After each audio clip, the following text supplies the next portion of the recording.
Good evening and welcome to the Greg Tompsett Sports Show. You are joining us here on this delightful Week 4 evening, Sunday, October 1st. We're at halftime of the Chiefs-Jets Sunday Night Football game, which is oddly slightly competitive. I don't know that I expected that. But as usual, we are going to whip around, going around some of the different games throughout the league and letting you know things that impact the Bills, things that we saw around the league, and everything else that we are able to be entertained by. And later on, some underdog pick'ems from our fantastic producer, Chris Seth, sharing his delightful insight with us.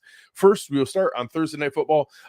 Really kind of eye-opener for me. I thought Green Bay was going to be a bit more in control of this, and I wasn't sure Detroit was for real. And this was really a confirmation for me that I think Detroit is not just the preseason hype and offseason darling. I think they're a real team and have a lot of good stuff going here. A lot of fantasy owners mad about the 3 touchdowns for David Montgomery, but this is a good team, and they're about to get Jameson Williams back as just kind of a free addition. So if anything, they kind of needed that field stretcher here where Amon-Ra St. Brown is great in the slot. Sam Laporta looks like a great find as a rookie tight end, and they need that kind of threat on the outside. And this team that's kind of, sneaky competitive is about to get Jameson Williams for free. So that'll be interesting. The next one, I thought this morning the game was fine. It was nothing special. Desmond Ridder ain't it. So whatever he is, he ain't it. The Jaguars won. They should have. They were in control this whole time. I will say for anybody who stuck it out on the Disney Plus, football fun day from Andy's room, once they got it figured out, it was actually pretty cool. It was kind of glitchy at first. It wasn't awesome, but once they got it figured out, it was actually pretty good. So shout out to the folks, working on real time, video overlays and stuff like that. That's a crazy, complicated thing to do, but it was really neat. My kids and family enjoyed it, and it was fun. I ended up kind of flipping back and forth, but again, a really good game. Bijan Robinson looked, electric, but that Atlanta team, they got to figure something out. I think it's Taylor Heineke time. I'm not going to make you listen to any words about the Bears versus the Broncos. The Bears are winning by a lot, and then the Broncos came back. They're both terrible football teams. The Ravens smack the Browns, and this one, I'm surprised by the score. I think the Ravens are the more complete team. I'm curious, obviously anyone who's excited about Dorian Thompson-Robinson, he's not ready for the spotlight. He actually had some flashes in preseason. Maybe this is a different game with Deshaun Watson, who actually had his first good game as a Cleveland Brown last week, but 3 interceptions, took 4 sacks, actually ran into pressure a couple other times. Baltimore just had no respect for him.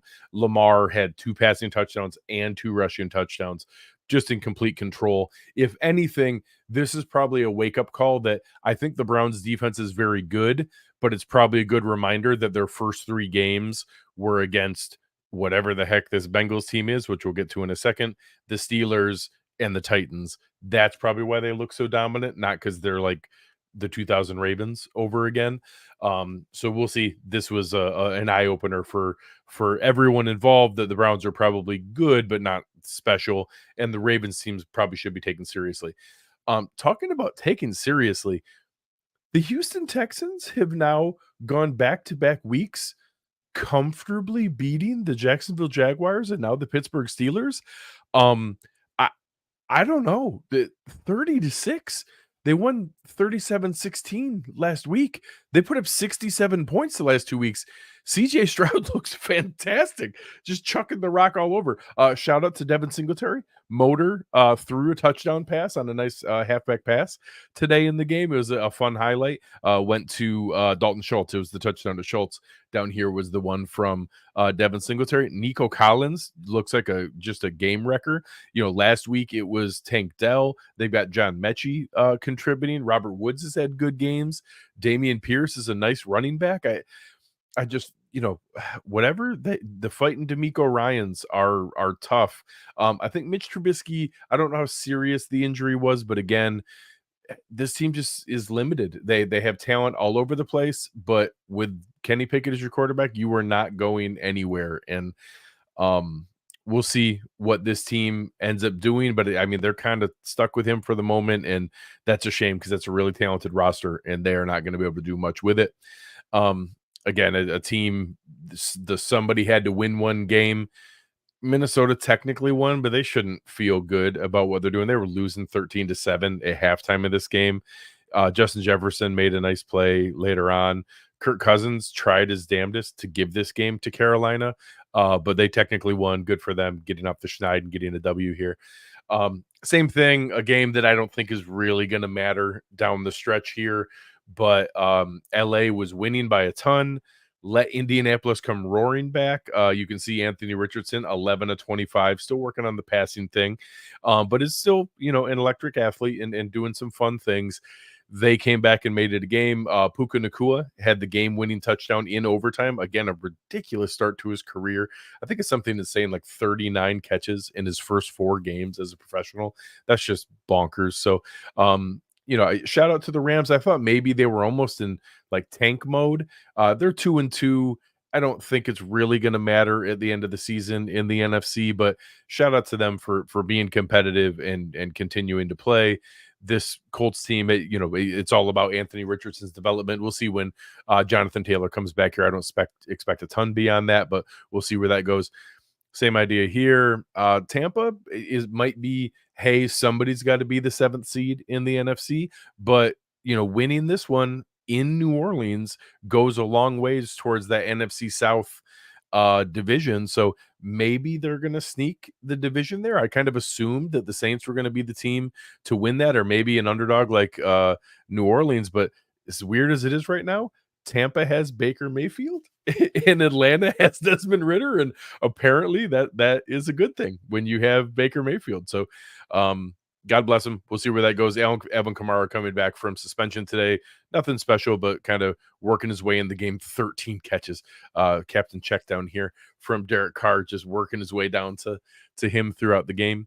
A couple other ones. Philly let Washington take them to overtime.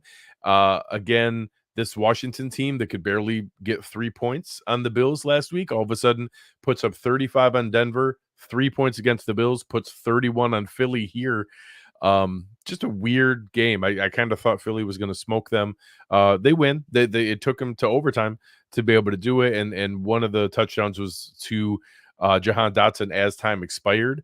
So it was kind of a rally and a comeback here, but the Eagles undefeated, but not the game I expected out of them today. They're still ridiculously talented, but still a little interesting to see.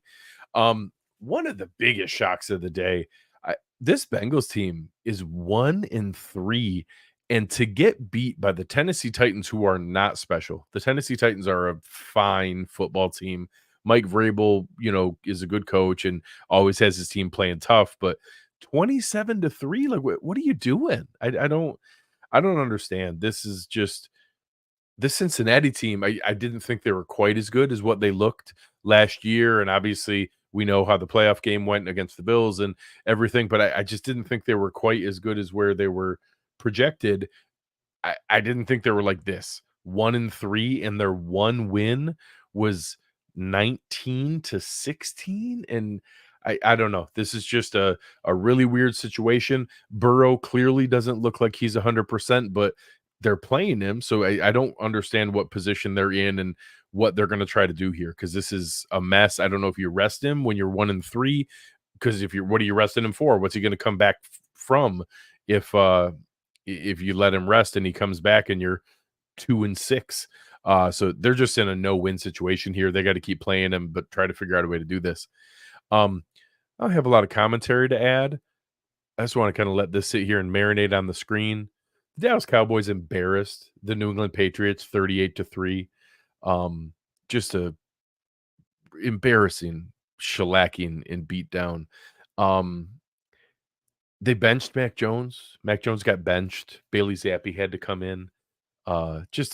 Oh my God, it's so embarrassing. I feel bad. Patriots fans are such good, wholesome people. They don't deserve games like this, but it's a shame. Had to happen to somebody.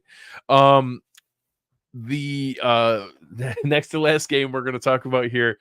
God, this Chargers team just wants to lose with a passion I've never seen matched in my football viewing life. They're so talented and so good, and they want to lose as bad as anyone I've ever seen. I can only assume that Brandon Staley is clearly a smart man and a good football mind, and just the worst coach of all time. Like he's a smart person. He's a good designer of defenses and things, but just his timing of trying to figure out uh who to what to do in time management, game management, all the scenarios. It just he tried so bad to give this game to the Raiders, and it's Aiden O'Connell, so of course they couldn't actually follow through on it. But this Chargers team is very, very flawed. I don't really understand it. All right, guys. For the folks in here, I appreciate it. We're gonna play a video here from our wonderful producer Chris Seth, and when I come back, I am going to answer some Buffalo Bills questions that you may have for what we may do next. So get those into the chat, and then we'll wrap things up after that.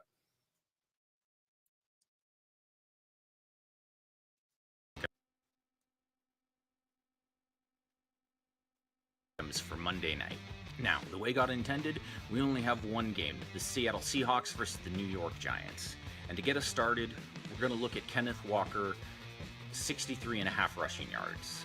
Now, Seattle is the sixth most successful team running out of 12 personnel in the league. They use 12 27% of the time according to SIS. And the Giants give up a broken tackle 13% of the time when facing a run out of 12. And Kenneth Walker, well, he creates a broken tackle 19% of the time, which is top 20 in the league. So in other words, Walker could very well be running through and around the Giants all night long, and especially in the second half when I think we can expect Seattle to have a lead. Kenneth Walker, higher than 63.5 rushing yards. Tyler Lockett, 51.5 receiving yards. The Giants' cornerbacks are rookie Deontay Banks, who might someday be good but is inexperienced, and the other is Trey Hawkins, who you just learned about when I said his name was Trey Hawkins. These don't all have to be hard. Tyler Lockett, 51.5 receiving yards, higher. Third and last one is Jackson Smith and Jigba, 2.5 receptions. This is as much about the number as it is about the player versus the defense. JSN has not gotten much run lately. He has 13 targets on the season. The pick here is Jackson Smith and Jigba, 2.5 receptions, higher. Now, if you wanted to consider Daniel Jones higher 32.5 rushing yards, you could. We don't know how Seattle's going to handle facing a running quarterback yet. They've faced Matthew Stafford, Jared Goff, and Bryce Young. Not the fleetest of foot trio that the league has to offer. You could consider that, but we just haven't seen it yet. So my choices are going to be Kenneth Walker, 53.5 rushing yards higher, Tyler Lockett, 51.5 receiving yards higher, and Jackson Smith and Jigba, higher 2.5 receptions. Those are your Underdog Fantasy Pick'ems for Monday night. This has been Chris with Cover One. Have a great night and good luck. Awesome. Really sharp picks there from Chris. I'm curious to see how that goes. Make sure you're checking out all the good stuff over at Underdog. You can download the app, use promo code Cover1. You'll get $100 on your first deposit match by using promo code Cover1. All kinds of good stuff to be able to check out there. The final topic that we'll discuss here, obviously, was the Bills game earlier. For anybody who's watching, we're just getting into the beginning of the second half of Jets Chiefs, and the Jets have come back and tied it 20-20. I don't understand what's happening. Patrick Mahomes has thrown two horrible interceptions. Apparently, when elite quarterbacks play in New York, they inexplicably throw terrible interceptions. Josh Allen and Patrick Mahomes now have the same amount of interceptions on the season. So just a weird start to what's going on. I know a couple questions I got on Twitter. One was obviously my expectation for what happens with the Bills and Trey White. And I kind of lined it out in a tweet. And I think I will be shocked if we see a trade. I know there was a Broncos person earlier in the week talking more about the Cowboys, that he actually thought it was possible with their setup that the Broncos could move Patrick Surtain. I think that's absolutely absurd. He is an all-pro, maybe top 3 or 4 corner in the NFL, still on his rookie contract. I will be flabbergasted if the Broncos trade him. Not exaggerating at all. I'd give up an absurd amount for Patrick Surtain. He's amazing. I would give up a first round pick plus extra other stuff. They're not trading him. They're not going to trade him. I don't think there's others. I'll look around and mess around with some of the I'll look at the corners on the Bears and the Texans and the Cardinals and some of the other woebegone teams who are probably more looking into the future, but I just don't expect there to be any trades. I think it's going to be very, very straightforward. I think that it will be a straight line. Dane Jackson will go from backup to starter. I think Kyer Elam will go from game day inactive to backup. I think that Jamarcus Ingram will go from practice squad to 53-man roster, but probably game day inactive. And then I think we probably sign a Cam Dantzler-esque free agent to the practice squad, like a Greedy Williams or maybe a name you've heard of. Heck, I'll poke around. Is Alex Austin still on the roster? Did somebody release him, or is he still on a team? We'll see where those things go. I do not expect there to be a trade, but we'll see. I mean, it's certainly possible. I just don't expect that. This is also, if you're, anyone who is clamoring of why we didn't trade Kyer Elam for pennies on the dollar. Obviously, I did not expect there to be this kind of injury, but my comment back to everyone was why. He's talented, and you need valuable, cheap depth in the NFL. Why would you trade away a good, talented player just because he got beat out by 2 other guys? Obviously, I didn't expect it to happen this fast. I didn't want there to be a trade with injury, but this is why you hold on to talented, young, cheap talent and see if you need them. Obviously, if there's on a team, we'll use the Bears as an example. I don't know who's in their future plans and what they're looking for in the future. So they don't have anyone who stands out to me. Obviously here, Greg Stroman is starting for them. Jalen Johnson was, but he's injured. They have other guys, Tyreek Stevenson, the guys on rookie contracts. They're just not looking to move. They don't have any expensive spots here, but as Beta Jim is saying here, that's why you have depth. That's why depth is important. That's why this matters. You saw what happened to the Dolphins offensive line when they lost Connor Williams and then losing Terron Armstead. The Bills defensive line dominated them. They just didn't have the depth. They don't have the Ryan Bates and the David Edwards sitting on their bench to be able to fill in. That's why the Bills have built it this way. So we'll see what else comes up here. Producer Chris, let me know any other questions that pop up. I'm going to grab a couple that I see here. Is the Mac Jones era over? So the immediate post-game presser, Bill Belichick said no. He said that Mac Jones was still the starter. Anytime a player gets benched in game for performance reasons, this wasn't because of the score. This was because he was actively playing poorly and not giving them a chance to come back at all. The game was out of hand, so I'm sure Belichick can lean on that, but I don't know, man. I just do not know if they are long for that game. Is the Mac Jones era over long term? Yes, I actually think it is. I do not think they are going to invest in him beyond now, and I actually think there's a question of whether they'll pick up his 5th-year option. I actually assume they will not. So we'll see what else comes up there. Let's see what else we got here. Andrew asking, how many more receipts do you have to post? I won't lie, I had a little bit of fun there for a moment. I did have a handful. I've been trying to be better about not engaging with people who are just trying to fish for a reaction. I usually just hit bookmark and move on, and I wait to come back and show them that, hey, this is why we were actually going to play the game, and that I wasn't sure if the Dolphins were going to score 70 points again. So I did have a little bit of fun there for a moment. We'll see where those things go. Kel asking, Does Matt Canada still have a job tomorrow? He will. Guys don't get fired week 4 this early in the season. He shouldn't. He shouldn't have a job. And I will say, um, I don't even know if this is a I'm not gonna put this purely on Mike Tomlin. I love Mike Tomlin. People have often asked, like, if I could have my choice of any non-McDermott coach, my choice isn't McDaniel or McVay or Reed. It's Mike Tomlin. I love Mike Tomlin. Like, I would love to have Mike Tomlin coach the football team I root for. I think he's a great coach.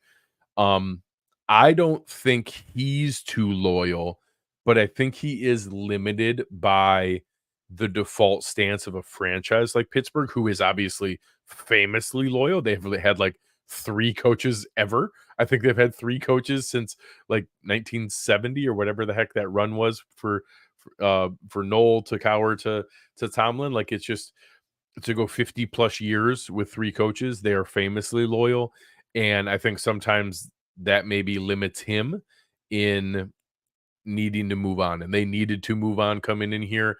I fell for it. I thought the investments they made in the offensive line with, kind of a two-headed attack in the backfield with Najee Harris and Jalen Warren, with the receivers like Pickens and Deontay Johnson, and a tight end like Freiermuth, and everybody knows their defense is ridiculous.